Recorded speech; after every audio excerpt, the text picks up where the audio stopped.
जिसने राज ये जाना है, काम ही देशभक्त का, सौराष्ट्र के काम आना है। बलिदानों का सपना जब सच हुआ, देश तभी आजाद हुआ। आओ सलाम करें उन वीरों को जिनकी शहादत से भारत गणतंत्र हुआ। गणतंत्र दिवस के इस महाअवसर पर आप सभी को सुमैया अंसारी का सादर प्रणाम। कहने को तो हम आजाद हैं, पर किसी की दास्तां या गुलामी की बीड़ियों को काट देना ही आजादी नहीं। सच तो यह है, आजादी रूपी अमृत पाकर प्रत्येक देशवासी शारीरिक, मानसिक व आर्थिक तौर से तृप्त होना चाहिए, परंतु वह अमृत अभी झलका ही नहीं जिसकी हमें तलाश है। दूसरों से आजाद होना बहुत आसान है, क्योंकि आजादी बलिदानों की नींव पर टिकी होती है, परंतु अपने अवगुणों, अपने विजयों पर विजय पा पाना उतना ही मुश्किल, क्योंकि खुद से खुद की लड़ाई बहुत मुश्किल होती है। अफसरशाही, महंगाई, बेरोजगारी, धर्म, जाति आदि कई समस्याएं आज भी हमारे सामने सुरसा की तरह मुंह पसारे खड़ी हैं। गरिमामय संविधान से डिजिटल इंडिया तक का सफर, हरित क्रांति, समृद्ध सेना, नारी सशक्तिकरण, पोलियो मुक्त भारत, ऐसे कई विषय हैं जिन पर हमने विजय प्राप्त कर ली है, परंतु एक सत्य है भी है, आज हमारे पास राफेल तो है, लेकिन गरीब के घर में राशन नहीं। सत्ता चलाने वाले शासक तो हैं, पर देश में आत्मनुशासन नहीं। तकनीक तो है, पर पर्यावरण की शुद्धता नहीं। समस्या हर बात से है, लेकिन समाधान देने वाली जुबान नहीं।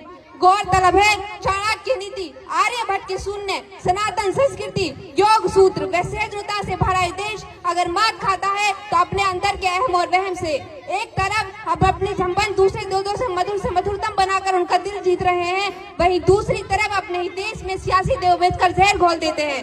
कभी राम रहीम के नाम पर तो कभी मंदिर मस्जिद के नाम पर जब लड़ाई दंगे करते हैं तो गर्व से फूला हुआ सीना भी छलनी हो जाता है।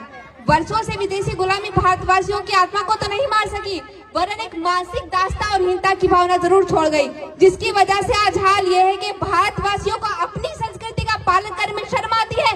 बड़े ही अफसोस की बात है, जो अपने संस्कृति के अंधाधुंध जो चली आ रही है उसको पूरी शक्ति के साथ रोका जाए, मनुष्य को उसकी स्व महिमा में पुनः प्रसिद्ध किया जाए। इस प्राथमिक कार्य को किए बिना चाहे किसी राष्ट्र की उन्नति के लिए कितनी पंचवर्षीय योजना क्यों न बना ली जाए, कितने राजनीतिक दल क्यों न बना ली जाए, कितने ही गरीबी उन्मूलन की विदेशी सहायता क्यों न ले ली जाए, ये सारे के सारे प्रयास अंततः निरर्थक ही सिद्ध होंगे। फिर चाहे विद्यार्थियों का एक बड़ा वर्ग science and technology, management, IT profession की शाखा में कितना ही प्रशिक्षित क्यों न हो जाए, वे तब तक समृद्ध राष्ट्र के निर्माण में सच्ची रचनात्मक शक्ति बन ही नहीं सकता जब तक वे चरित्र, स्वाभिमान और शासन की शक्ति से संपन्न ना हो। और इस शक्ति से मनुष्य को संपन्न बनाती है देशभक्ति। यही तो हमारे आदर्श हैं। आज हम देख रहे हैं कि राष्ट्र की गलत और संकुचित परिभाषा आज मानवता को सीमाओं के आधार पर बांटा और उसका कत्ल करते नहीं सकता।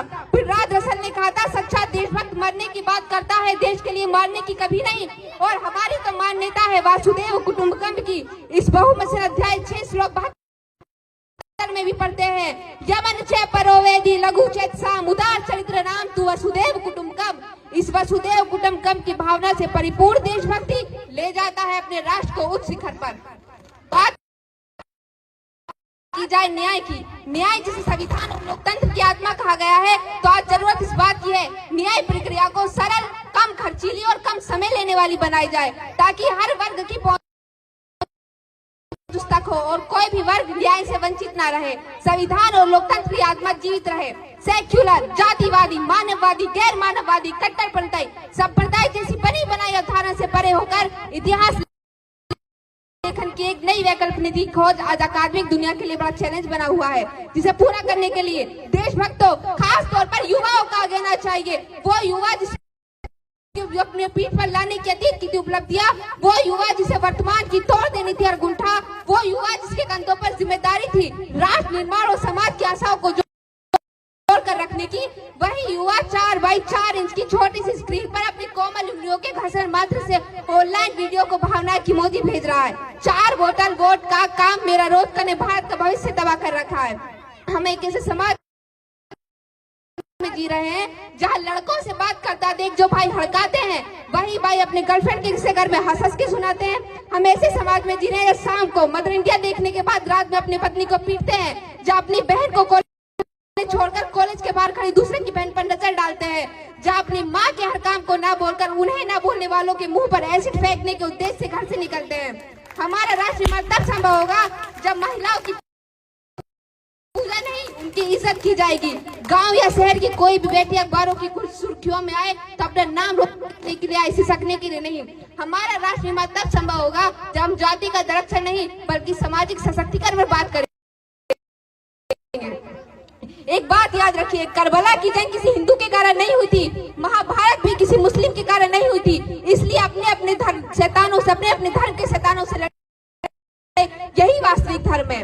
धर्म का धंधा था, हर कोई उसमें अंधा था। जब रोशनी हुई तो पता चला आधा देश भूखा आधा देश नंगा था। एक शैक्षिक बीमारी भी हमारे समाज में नजर आती है और बड़े ही आश्चर्य की बात है, जिस देश ने पूरी दुनिया को तकसीला और नंदा देकर विश्वविद्यालय शिक्षा की बुनियाद रखी, आज विश्व के 167 विश्वविद्यालयों में हमारा एक भी विश्वविद्यालय खड़ा नहीं हो पाता।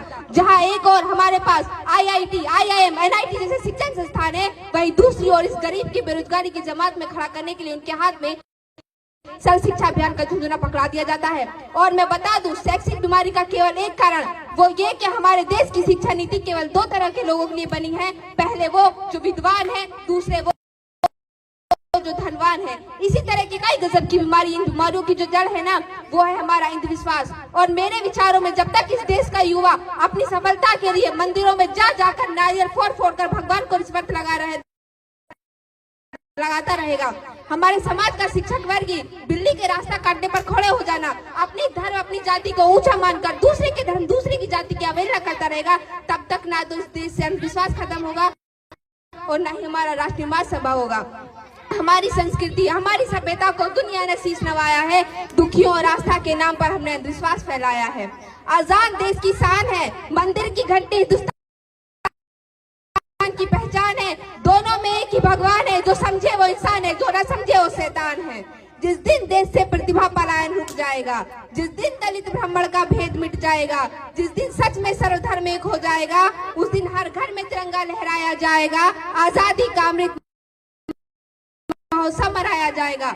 और इसको पूरा करने के लिए समय समय पर राष्ट्रव्यापी स्तर पर यह आह्वान किया जाए, आए हम सब मिलकर एक संकल्प लें। संकल्प राष्ट्र निर्माण का, संकल्प आत्मसम्मान का, संकल्प भविष्य और राष्ट्र के निर्माण का। और जब कोई राष्ट्र संघर्ष से बढ़ जाता है तभी सच्चे देशभक्त पनपते हैं। और हम ही वो लोग हैं जिनका संघर्ष इस देश से अंधकार को दूर करेगा। जब अपना काफिला आजमो यकीन से निकलेगा, जब अपना काफिला आजमो यकीन से निकलेगा, जहां से चाहे रास्ता वहीं से निकलेगा। और जो बांटेगा रोशनी अपनी, वो आफताब इसी सरजमी से निकलेगा, इसी सरजमी से निकलेगा। चमन में फूल हाथ में गुलदार रहने दो, मंदिर का भजन मस्जिद में आजाद रहने दो। दो ही कौम है जिसकी बात दुनिया करती है, अरे अब तो ये हिंदू ये मुसलमान रहने दो। अंत में मैं बस इतना ही कहना चाहूंगी, तेरी गीता की इज्जत मैं करूं, मेरे कुरान का तू सम्मान करे। तेरे धर्म को ना मैं बुरा कहूं, मेरे मजहब का ना तू अपमान करे। मेरे हिजाब से तुझको चिढ़ना हो, तेरे तिलक से मुझे ना हो नफरत। मेरी आजान सुनकर तू झूमे, तेरे भजन पर मैं हो जाऊं मस्त। तेरी आस्था पे मैं ना चोट करूं, मेरे ईमान पे तू ना तंज कसे। और राम कहने से पहले श्री लगाऊं मैं, और मोहम्मद से पहले हजरत तू कहे। और सुनो सुनो वासुदेव कुटुंबकम तो वेदों में भी लिखा है। और कुरान कहे कि सारी सृष्टि ईश्वर का ही कुंभा है। जब मजहब नहीं सिखाता है आपस में लड़ने वाली बात, तो मजहबी के नाम पर क्यों है हम लोगों में इख्तिलाफात। मत भूलो मत भूलो मत भूलो गंगो जमुना की ये तहजीब पुरानी है यारो। ये सर्वधर्म संभव ही तो भारत की निशानी है यारो। ये सर्वधर्म संभव ही तो भारत की निशानी है यारो। जय हिंद, जय भारत।